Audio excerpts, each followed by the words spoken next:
Hello everyone, I am Lata Mishra Dwivedi from Wings Classes Meerut. Students, ये wings classes का YouTube channel है और हमने इस पे कल से वीडियोस अपलोड करना शुरू किया है।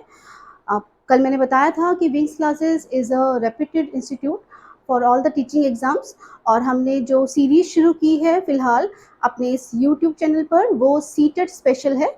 बेसिकली जो दिसंबर में सीटेट एग्ज़ाम आप लोगों का होने वाला है, उसके लिए कुछ इम्पॉर्टेंट टॉपिक्स हमने आपके लिए यहाँ डालने शुरू किए हैं। तो कल जो या जो पिछली वीडियो में जो हमने टॉपिक शुरू किया है, वो मिस्टर जीन प्याजे हैं। मैं हल्का सा आपको इंट्रोड्यूस कर दूं।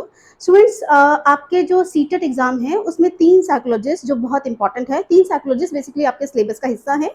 नंबर 1 इज मिस्टर जीन प्याजे, number 2 is mister Lev Vygotsky and number 3 is mister Lawrence Kohlberg. और इन तीनों में से वो टॉपिक जिसपे से सीटेट वाले सबसे ज़्यादा क्वेश्चंस उठाते हैं, ना केवल सीटेट एग्जाम, स्टूडेंट जितने भी फर्दर टीचिंग एग्जाम्स हैं, चाहे आप यूपीटेट दे रहे हैं, चाहे केवीएस, डीटीपीएसबी, एनवीएस एंड एनएन, सब में प्याजे एक बहुत इंपॉर्टेंट टॉपिक है। और जो पिछली वीडियो है उसमें मैंने स्पेशली इसी बात को मेंशन किया है, क्यों प्याजे में से एग्जाम में क्वेश्चन सबसे ज़्यादा आते हैं। ये बात बहुत प्रॉपर तरीके से हम समझाने की कोशिश की है कि आज का जो टाइम है वो प्याजे का टाइम क्यों कहा जाता है। तो ये बात आप पिछली वीडियो देख लीजिएगा, आपको क्लियर हो जाएगी। स्टूडेंट्स, कल से या जो पिछली वीडियो है उसमें हमने प्याजे के बारे में डिस्कस किया था और प्याजे की फर्स्ट स्टेज कर ली थी। तो आज का लेक्चर शुरू करने से पहले मैं थोड़ा सा प्याजे के बारे में आपको दोबारा से बताऊंगी। बेसिकली प्याजे एक स्विस साइकोलॉजिस्ट थे, स्विट्जरलैंड के रहने वाले थे, और उन्होंने अपनी ज़िंदगी के 60 साल रिसर्च को दिए हैं। स्टूडेंट्स, जीन प्याजे जी ने ये जो रिसर्च की है ये अपने ही बच्चों पर की है। बहुत बढ़िया सी स्टडी है ये। इन्होंने अपने बच्चों पर रिसर्च करके जो थ्योरी दी है, उस थ्योरी का नाम है Piaget's theory of cognitive development, या प्याजे का संज्ञानात्मक विकास का सिद्धांत। और लास्ट वीडियो में, लास्ट सेशन में मैंने ये सारी चीज़ें आपको बताई हैं कि संज्ञानात्मक विकास का मायने क्या होता है। तो क्योंकि मुझे आज भी चीज़ें बतानी है, तो एक बार हल्का से ये सुनिएगा कि होता क्या है संज्ञानात्मक विकास या कॉग्निटिव डेवलपमेंट। बेसिकली संज्ञान मतलब टू नो, और संज्ञानात्मक विकास मतलब इंटेलेक्चुअल डेवलपमेंट या बौद्धिक विकास या मेंटल डेवलपमेंट। सीधे साधे शब्दों में प्याजे ने ये ढूंढने की कोशिश की कि एक जो बच्चा है वो सीखता कैसे है। आपको पता है कि हम लोग टीचिंग एग्जाम्स के लिए प्रिपेयर कर रहे हैं and going to be teachers. तो हमारा जो सबसे इम्पॉर्टेंट एरिया ऑफ कंसर्न होता है वो ये होता है कि एक जो छोटा बच्चा है वो कैसे सीखता है। आपको पता है जैसे बच्चा सीखेगा वैसे ही हमें उसे सिखाना पड़ेगा। तो हम कैसे टीच करें, इसके लिए बहुत इंपॉर्टेंट है ये जानना कि बच्चा सीखता कैसे है। इसलिए हमारे सिलेबस में ये जो थ्योरीज हैं जो लर्निंग से रिलेटेड हैं, सीखने से रिलेटेड हैं या कॉग्निटिव डेवलपमेंट से रिलेटेड हैं, ये बहुत इंपॉर्टेंट थ्योरीज हैं। तो प्याजे ने क्या किया देखते हैं। प्याजे ने जो रिसर्च की है वो किस बात पे, कि बच्चा सीखता कैसे है, और इसके लिए उन्होंने रिसर्च की किस पर है, अपने ही बच्चों पर रिसर्च की है। मैंने आपको पिछली वीडियो में बताया था कि प्याजे जी के 3 बच्चे हुए हैं, और जब जब जो बच्चा पैदा हुआ तो किस उम्र पे बच्चा क्या सीख रहा है, ये प्याजे ने बहुत ध्यान से नोटिस किया है हर किसी के केस में। तो जब पहला बच्चा पैदा हुआ तो किस एज में उसने क्या सीखा, दूसरा बच्चा पैदा हुआ तो किस एज में क्या सीखा, तीसरा बच्चा जब पैदा हुआ तो किस एज में उसने क्या सीखा, ये प्याजे ने नोटिस किया, और ultimately we got the theory, Piaget's theory of cognitive development. ठीक है, प्याजे का संज्ञानात्मक विकास का सिद्धांत। स्टूडेंट्स, पिछले सेशन में हम लोगों ने बताया कि प्याजे ने अपने संज्ञानात्मक विकास को 4 अवस्थाओं में बांटा है। The first one is sensory motor stage या संवेदी गतिक अवस्था। Second one is the pre operational stage और पूर्व संक्रियात्मक अवस्था। कल हमने इसके एजेस भी डिस्कस किए हैं। जैसे जो सेंसरी मोटर स्टेज है, इसमें जो 0 से 2 साल का बच्चा है, प्याजे ने उसको रखा है। प्याजे कहते हैं कि बच्चे का जो दिमाग का विकास है वो अलग अलग स्टेजेस में होता है। जब बच्चा छोटा होता है 0 से 2 साल का, तो उसको उन्होंने नाम दिया है संवेदी गतिक अवस्था। और इस स्टेज में बच्चा कैसे सीखता है और क्या क्या बातें सीख लेता है, ये बात हम कल के सेशन में डिस्कस कर चुके हैं, आप उसे प्लीज देख लीजिएगा। आज का जो सेशन होगा वो होगा जो नेक्स्ट स्टेज है। नेक्स्ट स्टेज का नाम है प्री ऑपरेशनल स्टेज। उम्र क्या है, 2 से 7 साल का बच्चा, प्याजे ने बोला कि वो पूर्व संक्रियात्मक अवस्था में होता है। प्री ऑपरेशनल स्टेज माने पूर्व संक्रियात्मक अवस्था। और इसमें हमें क्या डिस्कस करना है, हमें डिस्कस करना है कि 2 से 7 साल का बच्चा है वो सीखता कैसे है, नंबर 1, एंड नंबर 2, वो इस दौरान क्या क्या बातें सीख लेता है। आपके डिफरेंट एग्जाम्स में इन थ्योरीज में से अच्छे से अंदर से क्वेश्चंस आते हैं, तो इसको प्रॉपर्ली समझे जाने की ज़रूरत है। इससे पहले कि मैं इसको प्रॉपर्ली शुरू करूं, आप एक बार स्टेज थर्ड और फोर्थ के नाम भी सुन लीजिएगा, पिछले वीडियो में कंप्लीट थे ये। Third one is concrete operational stage या मूर्त संक्रियात्मक अवस्था। जो 7 to 11 ईयर्स का बच्चा होता है स्टूडेंट्स, वो पियाजे के हिसाब से पियाजे ने उसे मूर्त संक्रियात्मक अवस्था में रखा है। और जो स्टेज 4 है that is abstract operational stage या फॉर्मल ऑपरेशनल स्टेज भी इसे कहा जाता है। दिस इज औपचारिक संक्रियात्मक अवस्था या अमूर्त संक्रियात्मक अवस्था। ठीक है, तो ये 4 स्टेजेस हैं, चारों पे से ही क्वेश्चंस आते हैं और इसके अलावा भी बहुत सारी चीजें हैं, क्रिटिसिज्म वगैरह है। एक एक वीडियो हम लोग अपलोड करते जाएंगे, आप इसे आराम से देखिएगा। और 8 से 10 नंबर आपको सीटेट एग्जाम में बेसिकली इस पर से मिलेंगे। मैंने बहुत अच्छे से एक्सप्लेन किया है कि क्यों इस टॉपिक पे से इतने क्वेश्चंस बनते हैं, या मैंने ये भी बताया है कि जो पियाजे जी हैं उन्हें जनक माना जाता है कंस्ट्रक्टिविज्म का। सो पियाजे is said to be father of constructivism, रचनावाद। और रचनावाद वो पॉइंट है जो जिस पर पूरा हमारा आज का जो करिकुलम है या आज का जो एनसीएफ है, एनसीएफ 2005 क्या है वो कभी एक्सप्लेन करेंगे। लेकिन आज का जो एजुकेशन सिस्टम है वो पूरे का पूरा रचनावाद के इर्द गिर्द घूमता है। और रचनावाद के जनक कौन है? मिस्टर जीन पियाजे। इसलिए पियाजे की थ्योरी जो लेटेस्ट एग्जाम्स हैं, जो नए एग्जाम्स हैं, जो सेंट्रल एग्जाम्स हैं, केवीएस है, डीटीपीएस भी है, उसके हिसाब से बहुत इंपॉर्टेंट है। और क्वेश्चंस क्योंकि गहराई में से उठते हैं, इसलिए ऊपर ऊपर से केवल स्टेजेस करने से काम नहीं चलेगा, ये बात भी समझ लीजिएगा। सो ये कुछ इंट्रोडक्शन के साथ हम लोग शुरू कर रहे हैं। क्या एक बच्चे को डिस्कस करना। कौन से बच्चे को? जिसकी उम्र 2 से 7 साल की है। और पियाजे के हिसाब से इस स्टेज का नाम क्या है? That is pre operational stage या पूर्व संक्रियात्मक अवस्था। सो पहली बात मैंने आपको कल बताया था कि हर चीज में हम बेसिकली 2 बातें डिस्कस करने की कोशिश करेंगे। 2 या 3 बातें हैं हर स्टेज में जो हमें ध्यान रखनी है। जैसे पहली बात हर स्टेज में यही होगी कि 2 से 7 का बच्चा सीखता कैसे है। तो कैसे सीखता है, इसको पियाजे ने क्या कहा वो बताने से पहले मैं आपसे चाहूँगी कि अपने आस-पास अगर 2 से 7 साल का कोई बच्चा है तो उसको इमेजिन कर लीजिए और मुझे बताइए कि वो कैसे सीखता है। मैं आपको याद दिला दूँ कि पिछले वीडियो में हमने डिस्कस किया था कि जो 0 से 2 साल का बच्चा है वो ज्ञानेंद्रियों से सीखता है, सेंसेस से सीखता है। आप सोच रहे होंगे ज्ञानेंद्रियों से तो अब भी सीखेगा, 2 से 7 साल वाला बच्चे के पास भी सारी पाँचों की पाँचों ज्ञानेंद्रियाँ होती हैं, तो अब भी तो वो ज्ञानेंद्रियों से सीखेगा। यस सीखेगा, लेकिन वो ज्ञानेंद्रियों के अलावा एक पॉइंट को बहुत अच्छे से यूज करता है। किसको? पियाजे ने कहा है स्टूडेंट्स कि 2 से 7 साल का बच्चा ही learns through imitation. Imitation in Hindi we say it as अनुकरण। 2 से 7 साल का बच्चा अनुकरण से सीखता है, दैट इज नंबर 1। और या उन्होंने एक वर्ड यूज किया है, ही लर्न्स थ्रू रोल प्ले, अभिनय से सीखता है, रोल प्ले इज अभिनय। और एक और शब्द उन्होंने यूज किया है प्रीटेंड प्ले। प्रीटेंड प्ले होता है दिखावटी खेल, मतलब अभिनय ही हो गया एक तरह का। सो क्या डिस्कस किया हमने डिस्कस किया कि पियाजे कहते हैं कि जो 2 से 7 साल का बच्चा है वो अनुकरण से सीखता है। अनुकरण मतलब दूसरे को कॉपी करके, दूसरे को इमिटेट करके। अगर आपने अपने आसपास के बच्चे को 2 से 7 साल के बच्चे को इमेजिन कर लिया है तो जरा सोचो, क्या आपने 4 से 5 साल की गर्ल्स को अपनी टीचर की तरह बिहेव करते हुए, एनेक्ट करते हुए देखा है? जब बच्चा स्कूल जाता है, टीचर से मिलता है, उनसे इम्प्रेस होता है, तो घर आके क्या वो टीचर खेलता है? आपको याद आया होगा। इसके अलावा क्या जो बच्चे जो कार्टून सीरियल देख रहे होते हैं, कोई छोटा भीम देख रहा है, अगर कोई बच्चा छोटा भीम का फैन है तो क्या वो छोटे भीम जैसे लड्डू खा के ताकत आ जाती है, वो करता है? ये जो बच्चा डोरेमोन नोबिता देखता है अक्सर, वो नोबिता की तरह, मतलब मुझे तो बच्चे अच्छे से याद आ रहा है कि जो मेरे बिटिया थी वो डोरेमोन नोबिता की फैन थी। तो नोबिता जैसे किसी भी चीज़ को मांगने के लिए 3 बार चाहिए चाहिए चाहिए बोलता है, वैसे ही उसे जब कोई चीज़ मांगनी होती थी तो एक बार नहीं मांगती थी, चाहिए चाहिए चाहिए 3 बार मांगती थी। तो मुझे सोचना पड़ा कि किसको एनेक्ट कर रही है। I got to know, okay yes Nobita ऐसे ही बोलता है। सो क्या डिस्कस किया हमने कि जो 2 से 7 साल का बच्चा है वो कैसे सीखता है? वो आसपास के लोगों को या अपने कार्टून कैरेक्टर को एनेक्ट करके सीखता है। फाइन, आपको दिखता होगा कि जो 2 से 7 साल का बच्चा है वो कई बार मम्मी पापा बन के खेलते हैं, कई बार डॉक्टर डॉक्टर बन के खेलते हैं।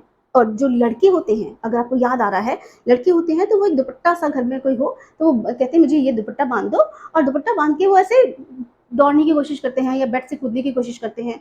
What they are trying to do, किसकी तरह इनेक्ट कर रहे हैं, वो सुपरमैन या स्पाइडरमैन इनका जो होता है वो उसकी तरह इनेक्ट करते हैं, और इस तरह से इनेक्ट करते करते सीखते जाते हैं।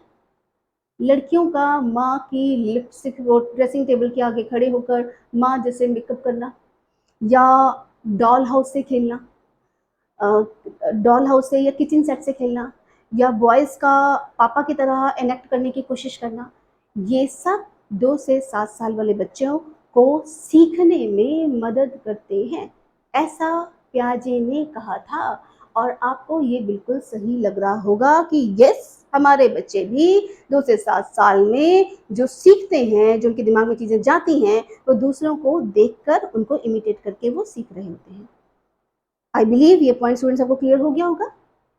ऐसा नहीं है कि ज्ञानेंद्रियों से सीखना बंद करता है, उससे तो सीखता ही है, लेकिन वो अब ज़्यादा जिससे सीखता है that is through role play और इमिटेशन।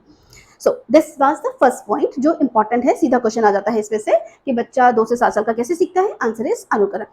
अच्छा, अब अगली 2 बातें स्टूडेंट्स, 2 और चीजें हैं जो हमें यहाँ डिस्कस करनी है। वो 2 और चीजें क्या हैं? पियाजे ने कहा कि जो पूर्व संक्रात्मक अवस्था का बच्चा है उसमें 2 कैरेक्टरिस्टिक्स होती हैं, 2 गुण होते हैं। अब गुण कहूँ इन्हें या क्या कहूँ आप देखिएगा। पियाजे ने कहा कि ये जो प्री ऑपरेशनल स्टेज वाला बच्चा है उसमें 2 पॉइंट्स होते हैं, और एक इससे पहले 2 पॉइंट से पहले भी एक और बात है कि 2 से 7 साल की उम्र लैंग्वेज डेवलपमेंट की उम्र है। It's a stage of language development. In Hindi we will say it as भाषा विकास की अवस्था है। ये पॉइंट मैं थोड़ा सा और एक्सप्लेन करूंगी क्योंकि ये सीटेड पॉइंट ऑफ व्यू से बहुत इंपॉर्टेंट है। यह भाषा विकास की अवस्था है। कौन सी? 2 से 7 साल। आपको मैंने ये बता दिया कि ये 2 से 7 साल की अवस्था है। सो इस आप ध्यान रखिएगा, सीटेड एग्जाम में ये क्वेश्चन आपको मिलेगा ही मिलेगा कि वह कौन सी अवस्था है जहां बच्चे का भाषाई विकास बहुत तेजी से होता है, या भाषा विकास बहुत ईजिली हो जाता है, या भाषा अर्जन की अवस्था कौन सी है। तो ध्यान रखिएगा, 7 वर्ष से पहले पहले भाषा अर्जन एक बहुत स्वाभाविक प्रक्रिया होती है, भाषा विकास बहुत आराम से हो जाता है। ठीक है, सो ये बात पियाजे ने ही नहीं कही, ये बात पियाजे के अलावा और बहुत सारे साइकोलॉजिस्ट हैं जो इस बात को कहते हैं कि 2 से 7 साल जो है that is an age of language development. ठीक है, ये एक पॉइंट हो गया है। अच्छा, 2 इंपॉर्टेंट पॉइंट्स जो केवल और केवल जीन पियाजे ने कही हैं वो कौन से हैं? सो इस पियाजे ने इस चीज में 2 पॉइंट जो लिए वो है, number 1 animism. In Hindi we say it as जीववाद और जड़ात्मवाद। जीववाद और जड़ात्मवाद। और दूसरा पॉइंट है ईगोसेंट्रिज्म। ये बहुत इंपॉर्टेंट है, ईगोसेंट्रिज्म या अहम केंद्रिता। दोबारा सुनिएगा मैंने क्या बोला। मैंने आपसे कहा कि पियाजे ने 2 से 7 साल के बच्चों में जिस चीज की बात की है कि 2 से 7 साल बच्चे 2 से 7 साल वाले बच्चों में जो पॉइंट होता है, जो खास बात होती है, वो क्या होती है? They are in the stage of animism, वो जीववाद की अवस्था में होते हैं, और they are basically egocentric in nature, वो अहम केंद्रित होते हैं। अब दोनों पे से ही क्वेश्चन उठता है, पर जो ईगोसेंट्रिक वाला पॉइंट है ये आपको हर सीटेट में देखने के लिए मिलेगा। So it's a very important point, थोड़ा सा टिपिकल भी है तो ध्यान से समझिएगा। लेकिन पहले हम बात करेंगे एनिमिज्म की। स्टूडेंट्स सुनिएगा, एनिमिज्म का मतलब होता है बच्चे द्वारा यह समझा जाना कि निर्जीव वस्तुओं में भी जान होती है, एनिमिज्म कहलाता है। मैंने क्या बोला? दोबारा सुनिए, बच्चे द्वारा यह समझना कि निर्जीव वस्तुओं में भी जान होती है, एनिमिज्म कहलाता है। To feel that inanimate objects also have human feelings is said to be animism. Example दूंगी, एग्जाम्पल से समझ में आएगा। स्टूडेंट्स, आप 2 से 7 साल वाले बच्चा इमेजिन कर चुके होंगे, तो जरा मैं ले रही हूँ 4 से 5 साल का एक बच्चा है, बच्चे का नाम मैंने ले लिया, Monu is the name of the guy. तो जो मोनू है वो खूब शरारत करता है, बच्चे करते हैं, भागते भागते अक्सर गिरता जाता है। तो मोनू ना फर्श पे भाग रहा था, घर पे भाग रहा था, भागते भागते अपने आप ही गिर गया, रो रहा है, चिल्ला रहा है, चोट लग गई। ओके, आप बड़े हो बच्चे के, आते हो, बेटा कैसे लग गई? बच्चा रो ही जा रहा है, कैसे लग गई? गिर गया, पता ही आपको। आप कहते हो अच्छा, उसे चुप कराने के लिए क्या कहना होता है? अच्छा, इसने मारा आपको? किसने? फर्श ने मारा? तो फर्श की पिट्टी करेंगे हम। तो फर्श की आप ना बच्चे के सामने पिट्टी करते हो, उसे कहते हैं इसकी पिट्टी कर दो। फर्श की पिट्टी कर दी, बच्चे ने भी फर्श की पिट्टी कर दी। हाँ, अब इसको ना, अब ये नहीं मारेगा आपको। बच्चा क्या, बच्चे को हम कैसे बुद्धू बना रहे हैं, क्या कर रहे हैं हम बच्चे के साथ? बेसिकली बच्चे को ये पता नहीं चलता कि वो निर्जीव है और उसको हम नहीं मार सकते हैं। बच्चा ये समझता है कि निर्जीव वस्तु में भी जान होती है। और ये केवल एक एग्जांपल नहीं है गाइस। आपने बच्चों को 2 से 7 की उम्र में टेडी बियर से, डॉल से खेलते हुए देखा होगा। आपकी गुड़िया या आपके आसपास जो बच्चे हैं वो डॉल से खेलते हैं और डॉल्स को अपने साथ बैठ के खाना खिलाते हैं। उसको चोट लग जाती है तो बैंडेज लगती है। अगर वो सो रही होती है तो रूम में एसी या पंखा ऑन चाहिए, उसे चादर उड़ानी है। This what they are doing, basically they are feeling that कि जो इनएनिमेट ऑब्जेक्ट्स होते हैं या जो निर्जीव वस्तु होती हैं उनमें भी जान होती है। बच्चे द्वारा ये समझना, पियाजे ने इसको नाम दिया है एनिमिज्म का। आई बिलीव आपको ये बात समझ में आ गई होगी। अगर कहीं भी कुछ इश्यूज हो तो आप कमेंट बॉक्स में जाकर कमेंट कर सकते हैं। नेक्स्ट जो वीडियो कल जो मैं आपको मिलूंगी, कल जो आपको वीडियो अपलोड की जाएगी उसमें आपके सभी क्वेश्चंस को आंसर जरूर करूंगी। और वीडियो के लास्ट में कुछ एक इंपॉर्टेंट क्वेश्चंस जो इन स्टेजेस से रिलेटेड हैं और घुमा देते हैं एग्जाम में, वो कुछ क्वेश्चंस लूंगी, तो उसको देखिएगा। अच्छा, तो animism is done. Next is egocentrism या अहम केंद्रिता। ये क्या है इसे देखते हैं। स्टूडेंट्स, अहम केंद्रिता, ऑफलाइन क्लास में अगर आप लोग होते तो अहम केंद्रिता पहले मैं सब लोगों से पूछती हूँ कि उनको अहम केंद्रिता को लेकर क्या क्या जवाब है, और सबके अलग अलग डिफरेंट डिफरेंट तरह के आंसर्स आते हैं। पर अहम केंद्रिता को जो पियाजे ने लिया है हमें वो समझना है। स्टूडेंट्स, अहम केंद्रिता का मतलब होता है, मैं पहले एक स्टेटमेंट बोल रही हूँ, इसे ध्यान से सुनिएगा। अहम केंद्रिता का मतलब होता है बच्चों द्वारा केवल अपने ही एंगल से सोच पाना या दूसरे के एंगल को ना समझ पाना। क्या बोला मैंने? बच्चों द्वारा केवल अपने ही दृष्टिकोण से देख पाना अथवा दूसरे के दृष्टिकोण को ना समझ पाना। आप अपने ही एंगल से तो नहीं सोच रहे, आप मेरे एंगल को या मैं जो आपको पियाजे का एंगल समझाने की कोशिश कर रही हूँ, आप उसे समझ पा रहे हो ना? यस, समझ पा रहे होगे। क्यों? आप 2 से 7 की उम्र के नहीं हैं, आप बड़े हो चुके हैं। ये जो कैरेक्टरिस्टिक होती है ये 2 से 7 वालों में होती है। जो बड़े लोग होते हैं हम उन्हें मैच्योर कहते हैं। वो केवल अपने एंगल से नहीं सोचते, वो दूसरे का पॉइंट ऑफ व्यू भी समझने की कोशिश करते हैं। मैं इगोसेंट्रिज्म की एग्जांपल्स दे रही हूँ, फिर और अच्छे से समझ में आएगा, आपको पता चलेगा। इस लाइन को दोबारा सुनिएगा कि मैंने क्या पूछा आपसे। स्टूडेंट्स, इगोसेंट्रिज्म को समझाने की कोशिश कर रही हूँ विद एन एग्जांपल। एक छोटा बच्चा है, अब मोनू ही ले लेते हैं। मोनू वो जो बच्चा है 4-5 साल का, ये ना शाम को अपने फ्रेंड्स के साथ खेल रहा है और खेलते खेलते दादी का फोन आता है। दादी मोनू की कहीं और रहती है, वो फोन करती है मोनू को। मम्मा फोन उठाती हैं, मम्मा कहती हैं बेटा मोनू बात कर लो, दादी का फोन है। ओके, मोनू खेलने में बिजी है लेकिन वो आता है, दादी से बात करनी है तो दादी के पास आता है और फोन पे आता है और दादी पूछती है बेटा कैसे हो? मोनू कह रहा है दादी ठीक हूँ। क्या कर रहे थे? खेल रहा था। ओके, खाना खा लिया? तो मोनू ना खेल में भी कुछ बिजी है। मोनू खाना, दादी ने पूछा खाना खा लिया? तो मोनू ऐसे हेड से हिला देता है। दादी को समझ नहीं आ रहा है क्योंकि मोनू केवल सिर हिला रहा है, बोल तो रहा नहीं है। दादी ने उधर से दोबारा पूछा मोनू बेटा खाना खा लिया? उसने फिर सिर हिला दिया। दादी को लगा आवाज नहीं आ रही है, दादी ने फिर पूछा, फिर से सिर हिला दिया। तीसरी बार ना सिर नहीं हिलाया, मोनू ने गुस्से से फोन ही काट दिया। मम्मा दूर थी, थोड़ा देख तो रही थी। बेटा क्या हो गया, फोन क्यों रख दिया? दादी को मम्मा समझ ही नहीं आ रहा है, मैं कितनी बार कहूंगा कि मैंने खा लिया। आपने समझा कि मोनू ने क्या किया और क्यों किया? स्टूडेंट्स, मोनू 5 साल का बच्चा है, वो इगोसेंट्रिक है। वो केवल अपने ही एंगल से सोच रहा है कि मैंने तो बता दिया। वो दादी के पॉइंट ऑफ व्यू से सोच पाए इतनी कैपेबिलिटी, इतनी एबिलिटी, इतना दिमाग अभी उसमें नहीं है। ये क्षमता अभी उसमें विकसित नहीं हुई है। इस चीज को, किस चीज को? बच्चों द्वारा केवल अपने ही एंगल से सोच पाना और दूसरे के दृष्टिकोण को ना समझ पाना अहम केंद्रिता कहलाता है। आपको समझ आया?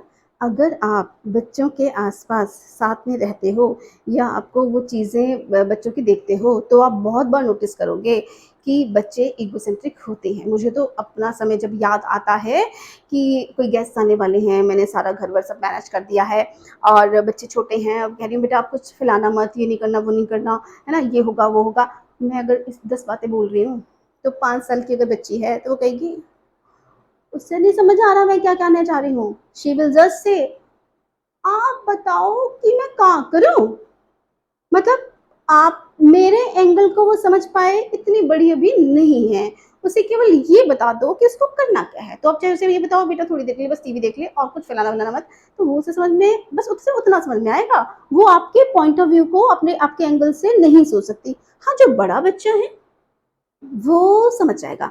10 साल के बच्चे को आप कह रहे हो कि बेटा ऐसे-ऐसे है, तो वो आपकी सिचुएशन भी समझेगा, आपके पॉइंट ऑफ व्यू को भी समझेगा, क्योंकि उसमें अहम केंद्रितता नहीं है। वो दूसरे के दृष्टिकोण को यानी हमें समझने की कोशिश कर सकता है, समझ सकता है। आपको पियाजे का दृष्टिकोण समझ में आ गया है? आई बिलीव समझ में आ गया होगा। हालांकि ये थोड़ा सा टिपिकल पॉइंट है, मैं फाइंड आउट करती हूँ कि स्टूडेंट्स इसको लेकर कहीं कंफ्यूज होते हैं, लेकिन कंफ्यूजन तब होती है जब वो एक और पॉइंट जो हम अगली स्टेज में पढ़ेंगे, डिसेंट्रेशन, विकेंद्रीकरण। तो स्टूडेंट्स विकेंद्रीकरण और इगोसेंट्रिज्म को लेकर बहुत ज्यादा कंफ्यूज होते हैं। तो जब हम वो पॉइंट कर लेंगे तो इसको दोबारा लेंगे, कुछ क्वेश्चंस लेंगे जहां कहाँ विकेंद्रीकरण आएगा, कहाँ इगोसेंट्रिज्म आएगा, इसको ध्यान से तरीके से डिस्कस करेंगे। फिलहाल आपके पास अपने नोट्स में आपको क्या लिखना है, जो एग्जाम में क्वेश्चंस आते हैं वो डीपर कैसे आते हैं और ऊपर ऊपर से कैसे आते हैं। स्टूडेंट्स, केवल अगर पूछा जाए कि ईगोसेंट्रिज्म इनमें से क्या है, सीटेट अपने क्वेश्चंस को हर बार थोड़ा अलग तरीके से फॉर्मुलेट करता है, पर अगर आपको कंसेप्चुअल क्लैरिटी है, बात समझ में आई हुई है, तो आप उनमें से वो पॉइंट ढूंढ ही लेंगे। ईगोसेंट्रिज्म क्या है? केवल अपने ही एंगल को केवल अपने ही एंगल से सोच पाना या दूसरे के एंगल से ना सोच पाना अहम केंद्रिता कहलाता है। आई बिलीव आपको ये बात समझ में आ गई होगी। मैं एक दो इसके एग्जांपल्स ले रही हूँ।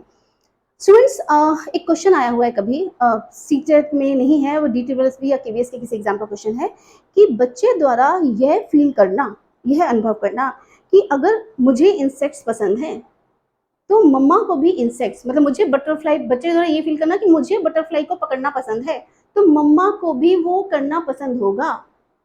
ये प्याजे के संज्ञानात्मक विकास के सिद्धांत की या ये बच्चे के कौन सी कमी की बात करता है? बच्चे द्वारा ये समझना कि क्योंकि मुझे तितलियां पसंद है, तितलियों को पकड़ना पसंद है, इसलिए मम्मी को भी पसंद होगा, पापा को भी पसंद होगा।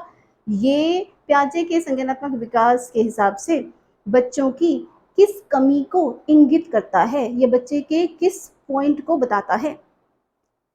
Answer of the question is अहम केंद्रिता। बच्चे को लग रहा है मुझे कोई चीज पसंद है तो दूसरे को भी पसंद ही होगी, यानी वो केवल अपने एंगल से सोच रहा है, दूसरे के एंगल से नहीं सोच पा रहा। This is egocentrism. अच्छा, ओके। देन एक और एग्जांपल ले रही हूँ। स्टूडेंट्स, ध्यान से सुनिएगा। अब गर्ल्स अगर सुन रही है मुझे और मैरिड गर्ल्स अगर सुन रही है तो बहुत अच्छे से ये एग्जांपल सूट करता है। आप दो परिवारों की होती हो या दो फैमिलीज होती हो जिसमें आप जाती हो, बॉयज भी दो फैमिलीज के होते ही हैं ना, बिफोर मैरिज आफ्टर मैरिज। तो क्या अगर हमारे घर में डिसीजंस पापा लिया करते थे तो हमें ये लगता है कि सब घरों में ऐसा ही होता होगा? शुरुआत में हमको ऐसी फीलिंग होती है, अगर आपको लगता है जैसा हमारे घर में होता होगा वैसा ही सब घरों में होता होगा, तो अगर हम इस तरह से सोचते हैं, सब नहीं सोचते हैं, कुछ लोग मेच्योर होते हैं, लेकिन अगर हम इस तरह से सोचते हैं तो वो क्या है? दैट इज ईगोसेंट्रिज्म, अहम केंद्रिता, यानी केवल अपने ही एंगल से सोच पाना कि हमारे यहाँ तो ऐसा ऐसा होता था, दूसरे के एंगल को ना समझ पाना। जबकि जो अलग अलग फैमिलीज हैं उन सबके जो एंगल्स होते हैं, सोचने का तरीका होता है, वो अलग अलग हो सकता है। यहाँ पे भी जो लोग बड़े भी हो गए हैं लेकिन वो केवल अपने ही एंगल से सोच पा रहे हैं, तो कहीं ना कहीं ईगोसेंट्रिक है। हालांकि प्याजे के हिसाब से, अच्छा इसमें डिफरेंस सुनिएगा, प्याजे के हिसाब से 2 से 7 साल वाले बच्चे में तो इतना दिमाग ही अभी डेवलप नहीं हुआ है कि वो दूसरे के एंगल से सोच पाए, पर 7 के बाद बड़ी उम्र के लोग में इतना दिमाग होता है कि वो दूसरे के एंगल से सोच पाए। पर कुछ लोग मेच्योर होते हैं, समझदार होते हैं, और कुछ लोग थोड़े से कम मेच्योर होते हैं। अगर हम सब में ईगोसेंट्रिज्म ना हो या हम सब दूसरे के पॉइंट ऑफ व्यू से सोच पाते हो तो दुनिया में कभी किसी की लड़ाई नहीं हो सकती, क्योंकि जो फाइट्स होती हैं, जो लड़ाइयाँ होती हैं, वो होती किस लिए हैं? क्योंकि मैं अपना एंगल, वो अपना एंगल। अगर दोनों लोग दूसरे के एंगल से सोच पाएँ, तो ऑब्वियसली लड़ाई के बारे में कोई बात ही ना करे, या लड़ाई की कहीं पॉसिबिलिटीज़ नहीं है। फिलहाल हम अपनी थ्योरी पे आ रहे हैं। ये सब मैं इसलिए यहाँ डिस्कस करती हूँ क्योंकि हम चाइल्ड साइकोलॉजी पढ़ रहे हैं गाइस, और साइकोलॉजी मतलब मनोविज्ञान, साइकोलॉजी मतलब ये बेसिक बातें, और इनको समझना ही इम्पॉर्टेंट है। हाँ जी, पियाजे ने क्या कहा? पियाजे कहते हैं कि 2 से 7 साल का बच्चा तो इगोसेंट्रिक होता है, वो केवल अपने ही एंगल से सोच पाता है। और क्यों ऐसा करता है? क्योंकि उसके दिमाग में इसके आगे इससे ज़्यादा सोचने की जो क्षमता होती है, वो 2 से 7 साल में बच्चे में इतना दिमाग डेवलप नहीं होता है कि वो दूसरे के एंगल से सोच पाए। लेकिन 7 के बाद 7 प्लस की एज में जब हम बात करेंगे कॉन्क्रीट ऑपरेशन स्टेज की, तो बच्चे में बच्चा अब दूसरे के एंगल से भी सोच पाता है। तो यहाँ हम स्टूडेंट स्टेज 2 कर चुके हैं। एक क्वेश्चन, जैसा कि आपको बोला था कि मैं एक आध क्वेश्चन लूँगी इसका, 1-2 क्वेश्चन मैं ले चुकी हूँ इंसेक्ट्स वाले या बटरफ्लाई वाले। एक आध क्वेश्चन मैं ले रही हूँ, कल जो वीडियो पढ़ाई थी उस पे से। कल क्वेश्चंस नहीं लिए थे। स्टूडेंट्स, अगर आपको पूछा जाए कि सेंसरी मोटर स्टेज में बच्चा कैसे सीखता है, आंसर आपको पता है बच्चा कैसे सीखता है? संवेदी गतिक अवस्था में मैंने कल बताया था, वो ज्ञानेंद्रियों से सीखता है या सेंसेस से सीखता है। अब क्वेश्चन सुनो जो एग्जाम में पूछा जा सकता है। स्टूडेंट्स, अगर पूछा जाए कि बच्चा कैसे सीखता है, नंबर 1 सुनकर, नंबर 2 देखकर, नंबर 3 करके, number 4 all the above. Obvious answer of the question is all the above, क्योंकि सुनकर, देखकर, करके तीनों ही ज्ञानेंद्रियां हैं, तीनों से सीखता है। Okay fine. अब अगर यहाँ ऑल द अबव ऑप्शन नहीं हो और आंसर यहाँ पे ऑप्शन हो, दोबारा सुनिएगा ऑप्शन नंबर 1 सुनकर, देखकर, करके और अनुकरण से। अब आंसर क्या देने का मन कर रहा है आपके हिसाब से? आंसर क्या होगा? सुनकर भी सीखता है, कर देखकर भी सीखता है, करके भी सीखता है। अनुकरण तो चलो स्टेज 2 में आया, पूर्व संक्रियात्मक अवस्था में आया। तो अब ये सुनकर, देखकर, करके में आपका आंसर क्या आएगा? आंसर तो एक ही देना पड़ेगा। स्टूडेंट्स, ये ध्यान रखिएगा, बहुत इंपॉर्टेंट बात बता रही हूँ। पेडागोजी में कभी भी कोई आंसर 100% सही या 100% गलत नहीं होता।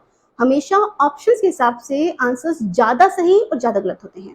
तो अगर आपको अनुकरण आप नहीं दे सकते हो, सुनकर, देखकर, करके तीनों लग रहा है, तो अब अपना दिमाग यूज़ कीजिए। मैं ये बता रही हूँ कि पियाजे ने केवल इतनी ही बातें नहीं की हैं जो हम आपको 5-6 सेशंस में बताएंगे। पियाजे की थ्योरी बहुत बड़ी थ्योरी है, हम केवल इसका सारांश लेने की कोशिश करते हैं। तो अब पियाजे ने कुछ भी ऐसा नहीं कहा जो अनोखा है, रटने की ज़रूरत है, बिल्कुल नहीं। आप ज़रा खुद सोचिए कि 0 से 2 साल का बच्चा कैसे ज़्यादा सीखता है? क्या वो सुनकर ज़्यादा सीखता है? एग्ज़ाम्पल ले रही हूँ बच्चे का, प्लीज़ मेरे साथ बच्चे को नोटिस कीजिएगा। एक बच्चा है, सवा साल का, 1.5 साल का, वो अपने टॉय से खेल रहा है, ठीक है? रैटलर से खेल रहा है, झुनझुने वगैरह हैं। वो ना रैटलर को कैसे बजा रहा है स्टूडेंट्स, कैसे उससे खेल रहा है? रैटल को लेके ना, आपको पता है रैटल को यूं करके, ऐसे करके बजाते हैं, ऐसे करते हैं तो उसमें आवाज आती है। लेकिन बच्चे को ना, वो पहली बार में से ऐसे नीचे पटक पटक के खेल रहा है, ऐसे पटकता है तो आवाज आती है, फिर से नीचे जमीन पे मारता है तो आवाज आती है। आप बच्चे के बड़े हो, आपको लगता है कि ये तो टूट जाएगा ऐसे, अभी सब मोती मोती सब बिखर जाएंगे। तो आप क्या कहते हो? बच्चे के हाथ से रैटल लेते हो, उसे बोलते हो बेटा अच्छे नहीं, कैसे? आप इसको ऐसे ऐसे ऐसे करके देखो, ऐसे ऐसे करके बजता है ये, ऐसे ऐसे करके बजेगा। आपने समझा दिया बच्चे को? दोबारा से रेटलर उसके हाथ में दो। कितने साल का बच्चा? 1.25 साल का बच्चा है, सेंसरी मोटर स्टेज में, संवेदी गतिक अवस्था में। देखो, क्या वो आपकी बात उसने समझी? आपकी बात समझ के क्या उसने ऐसे करके ऐसे करना शुरू कर दिया? बताओ क्या? ना, आप उसे दोगे, वो दोबारा से वही करेगा जो उसे करना था। आप वो आपकी बात नहीं मान रहा, नहीं ऐसा नहीं है। आपकी बात मानेगा तब जब उसे समझ आएगी, और सुनकर समझने की क्षमता अभी उसके दिमाग में डेवलप हुई ही नहीं है। Are you getting the point? वो सॉरी अगर आपको बुरा सा लगे, लेकिन भैंस के आगे बीन बजाना वो जो होता है ना, कि छोटा बच्चा है, उसके दिमाग में आपकी बात को सुनकर समझने की क्षमता डेवलप नहीं हुई है, और आप उसे समझाए जा रहे हो, तो गलती बच्चे की नहीं है, गलती आपकी है। आपको ये नहीं पता कि बच्चा छोटा है, उसका दिमाग अभी आपको सुनकर समझने की क्षमता नहीं रखता है। तो ये बात मैंने क्यों बोली कि बच्चा सुनकर सीखता है? अगर आपको ये लग रहा है, थोड़ा बहुत जरूर सीखेगा। पियाजे ने कहा है कि बच्चा ज्ञानेंद्रिय से सीखता है, लेकिन सुनकर सीखता है तो अभी इतना नहीं सीखता। देखकर सीखता है, वो भी आप बच्चे को देखेंगे, आप जैसे करते हो वो देखकर वो नहीं करने लग जाता है, ये नेक्स्ट स्टेज में करेगा। हाँ, देखकर थोड़ा बहुत जरूर सीखता है। तो फिलहाल जब आंसर 4 है, सुनकर, देखकर, करके और अनुकरण से। सो आंसर विल बी करके सीखता है। और करके सीखता है, आप बच्चे को इमेजिन करो, बच्चे के लिए आप कितने बजे टॉयज लेकर आ जाओ, फाइन, उसके हाथ में चम्मच आ गई, खाना खा रहा था या बच्चे आप खाना खा रहे थे, आपके पास बैठा हुआ है, आप उसके हाथ में चम्मच आ गई और चम्मच को उसने यूं मारा तो वो बच गई। पहली बार तो वो डर जाएगा, लेकिन फिर उसे मजा आ जाएगा कि ये कुछ हुआ है, खेल रहा हूँ, मतलब उसे खेल समझ में आ जाएगा और वो फिर से वही करेगा जो उसने एक बार किया है। तो बच्चा जब एक चीज को कर चुका है तो उसके दिमाग में ये पता चल गया कि ये ऐसे करो तो ये बचती है या ऐसे करो तो आवाज होती है। Getting the point? मैंने कहा था सीटे टुले घुमाते हैं, तो क्वेश्चन सीधे सीधे नहीं है कि आपने ये याद कर लिया कि बच्चा ज्ञानेंद्र से सीखता है ना, ज्ञानेंद्र सीखता है, डन हो, ठीक है। अगर सीधा आंसर आ जाए कि ज्ञानेंद्रियों से सीखता है, अनुकरण से सीखता है, तार्किक रूप से चिंतन करके सीखता है या अमूर्त तरीके से चिंतन करके सीखता है, ये आगे के क्वेश्चंस हैं, अभी कुछ चीजें समझ में नहीं आएंगी, तो यहाँ तो आप ठीक है ज्ञानेंद्रियां कर दिया, लेकिन नॉर्मली एग्जाम में क्वेश्चन इतने आसान नहीं उठते हैं, वो घुमा के उठते हैं, आपसे इस तरह की चीजें पूछी जाती है। फाइन, तो ये मैंने एक क्वेश्चन लिया, अच्छा सा क्वेश्चन था, घुमावदार था, जो कि सेज 1 में था। सेज 2 में मैंने आपको एनिमिज्म समझाया है, इगोसेंट्रिज्म समझाया है, बस एक छोटा सा पॉइंट और ले रही हूँ, फिर आज का सेशन क्लोज करूंगी। कल हम दोबारा मिलने की कोशिश करेंगे with stage 3 concrete operational stage, जिसमें क्या है मैं भी बता के जाऊंगी, पर फिलहाल एक क्वेश्चन का आंसर मुझे और दो। स्टूडेंट्स, प्याजे ने 2 से 7 साल वाले बच्चे में जिन चीजों की बात की है, जरा ध्यान से देखो, क्या ये बच्चे की क्वालिटीज हैं, बच्चे के गुण हैं, बहुत अच्छी बातें हैं। मैं एक बार याद दिला रही हूँ, बच्चों द्वारा ये समझा जाना कि निर्जीव वस्तुओं में जान होती है, या बच्चे द्वारा केवल अपने ही एंगल से सोच पाना, ये बहुत ही कमाल की बातें हैं जो बच्चा कर पा रहा है, या ये सॉरी टू से ये बच्चे का उस वक्त का बुद्धूपना है। बुद्धूपना मीन्स बच्चा छोटा है, मासूम है, वो इन चीजों को नहीं समझता, बच्चे ने कोई खास योग्यताएं अर्जित नहीं कर ली है, बच्चे में ये कमियां हैं, योग्यताएं नहीं है। तो मेरा जो पॉइंट है वो ये है कि 2 से 7 साल की उम्र, ध्यान से सुनिएगा, 2 से 7 साल की उम्र, इसके बारे में दुनिया के जितने भी साइकोलॉजिस्ट हैं वो ये मानते हैं कि इस उम्र में बच्चे का दिमाग का विकास बहुत तेजी से होता है। सिगमंड फ्राइड के हिसाब से, बॉर्मिटा वाले एड में आपने देखा होगा, सिगमंड फ्राइड के हिसाब से 5 साल की उम्र तक बच्चे का 90% ब्रेन डेवलप हो जाता है। और ये गलत नहीं है, सही बातें हैं, क्योंकि ये वो स्टेज है जब बच्चे का भाषा का विकास होता है, बच्चा दूसरे से अपनी बात कहना सीखता है और दूसरों की बात समझना सीखता है। तो उस एज में जब बच्चे का भाषाई विकास बहुत तेजी से होता है तो ऑटोमेटिकली बच्चा बहुत सारे क्वेश्चंस का उसे आंसर मिलता है, बहुत सारी चीजें टीवी वगैरह में देखकर, आसपास देखकर सुनता है, समझ पाता है। तो जिस स्टेज को दुनिया के बाकी साइकोलॉजिस्ट ने ये बोला है कि बच्चे का दिमाग का विकास इस स्टेज में सबसे ज्यादा होता है, प्याजे ने उस स्टेज की क्वालिटीज नहीं ढूंढ पाई हैं। प्याजे ने उस स्टेज में बच्चे में किसी खास एबिलिटी का जिक्र नहीं किया है। ये आगे चलकर हम प्याजे की थ्योरी का एक नेगेटिव पॉइंट लेंगे। इस पॉइंट पे मैं एक बात आपको और क्लियर करूं, आपके सीटीटी का जो सिलेबस का टॉपिक है, सही मायने में जो मैंने लिख दिया है ये मोटे तौर पे है, जो सही टॉपिक है या जो बात वहां लिखी हुई है वो है the critical perspective of Piaget's cognitive theory of development, प्याजे के संज्ञानात्मक विकास के सिद्धांत का आलोचनात्मक परिप्रेक्ष्य। तो हम वो एग्जामिनर्स जो क्वेश्चंस पूछते हैं वो प्याजे की थ्योरी में से कम और प्याजे की थ्योरी के जो क्रिटिसिज्म है, जो उन्होंने नहीं दे पाया, जहां उनमें कमियां हैं, उस पर ज्यादा पूछते हैं। और ऑब्वियसली पूछने भी चाहिए, क्योंकि प्याजे की थ्योरी 50 कितने साल हो गए, 50-60 साल पुरानी थ्योरी है। इतनी पुरानी थ्योरी हमारे नए के बच्चों पे अप्लाई हमें नहीं करनी है, सीधी सी बात है। बच्चा नई जनरेशन का है, नई थ्योरीज चाहिए, पर है नहीं। प्याजी ने जो काम किया है हमें उससे काम चलाना पड़ रहा है। तो हमें फिलहाल जो टीचर्स बनने वाले हैं फर्दर, जिन्हें बच्चे को पढ़ाना है और जिन्हें बच्चे के विकास के बारे में जानना है, उन्हें ये पता होना चाहिए कि जो प्याजे की थ्योरी है इसमें कहाँ कमियां रह गई हैं। वो कमियां हम दूर करेंगे, उन कमियों को पढ़ेंगे, आगे वाइगॉस्की आएंगे वो भी इन कमियों को बताएंगे, और फाइनली हमें नेक्स्ट जनरेशन के बच्चे जिनको हम पढ़ाएंगे उनको हम इस सारी अंडरस्टैंडिंग के साथ पढ़ाएंगे। किसकी अंडरस्टैंडिंग के साथ? प्याजे की थ्योरी से कुछ बातें जरूर समझ में आएंगी, जो उन्होंने नहीं कहा वो समझेंगे, और फिर नेक्स्ट जनरेशन में जो अप्लाई करना है वो हमें वो चीजें करनी है जो इन टोटलिटी हमें समझ में आएंगी। एक बात कहने का मन कर रहा है तो प्लीज इसे ध्यान से सुनिएगा। स्टूडेंट्स, मेरा जो पेडागोजी पढ़ाने का जो भी तरीका है, पता नहीं आपको कितना समझ में आ रहा है, कितना अपील कर रहा है। ऑफलाइन क्लासेस की बात अलग होती है, डाटा आई ऑलवेज नो, उसका कोई मुकाबला नहीं है। लेकिन मेरा एम केवल सीटेट क्वालिफाई करना या कोई एग्ज़ाम क्वालिफाई करना कभी भी नहीं है। आई जेन्युइनली बिलीव कि वो लोग जो टीचर्स बनना चाह रहे हैं, उनको पढ़ाया कैसे जाता है, नई चीज़ें क्या हैं, इनके बारे में पता होना ही चाहिए। अगले 40 साल जिस काम को आपको करना है, टीचिंग, उसको आप दूर से बैठकर कोर्स करके बीएड बीटीसी का, या दूर से ऑनलाइन क्लासेस करके, या सीटेट को क्वालिफाई करके, सीटेट क्वालिफाई हो ही जाता है। सीटेट को क्वालिफाई करने में कुछ खास बात नहीं है, ऐसे होता है। पॉइंट्स ही उसके इतना बढ़िया एग्ज़ाम है, इतना जेन्युइन सिलेबस है, इतनी सटीक बातें जो सिलेबस में है वही पूछी जाती हैं। तो सीटेट क्वालिफाई करना कहीं मुश्किल नहीं है।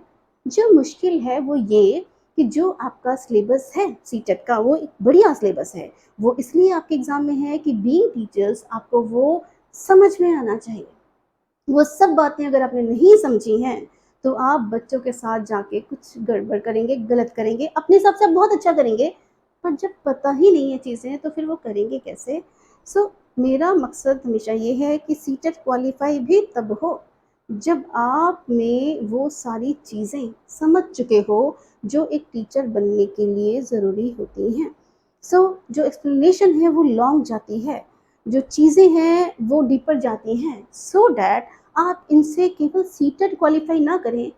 बीइंग अ टीचर, जब भी आप अब सीटेट कर रहे हैं, बीएड किया हुआ है, बीटीसी किया हुआ है, तो ये टीचिंग तो करनी है और टीचर तो आप बनेंगे ही, चाहे प्राइवेट स्कूल में करें, चाहे वो गवर्नमेंट जॉब में करें, गवर्नमेंट में करें। पर अगर आप टीचर बन रहे हैं तो इन चीज़ों को, इन एप्लीकेशन आपको वो वहाँ पर इस्तेमाल कर पाएँ, this is the focal point. तो इंस्टीट्यूट जो विंग्स क्लासेस है वो बेसिकली इस चीज़ को कर रहा है प्रॉपर तरीके से। बाकी ये सेशन में मैंने आपसे कुछ क्वेश्चंस डिस्कस कर लिए हैं। जो थर्ड स्टेज है that is concrete operational stage, इसको हम नेक्स्ट वीडियो में डिस्कस करेंगे। स्टूडेंट्स, आपको इसमें कुछ भी पूछना है, कोई भी आपके डाउट्स हैं या स्टेज 2 तक लेकर कोई भी क्वेश्चंस हैं, तो आप कमेंट बॉक्स में दे दीजिएगा। कुछ एक दिनों बाद हम लोग लाइव भी आएंगे, तब मैं आपकी जो फीडबैक है वो सीधे सीधे ले पाऊंगी, क्वेश्चंस आपके ले पाऊंगी और उनके आंसर्स कर पाऊंगी। So till then bye, thank you so much for listening. एक बात जो कहा करते हैं वो आप समझ जाना। अगर आपको लग रहा हो कि ये चीज़ें आपके काम की हैं, तो इसे सब्सक्राइब कर लेना, सो डैट आपको वीडियोज़ का नोटिफिकेशन मिल जाए। Thank you so much students, thank you.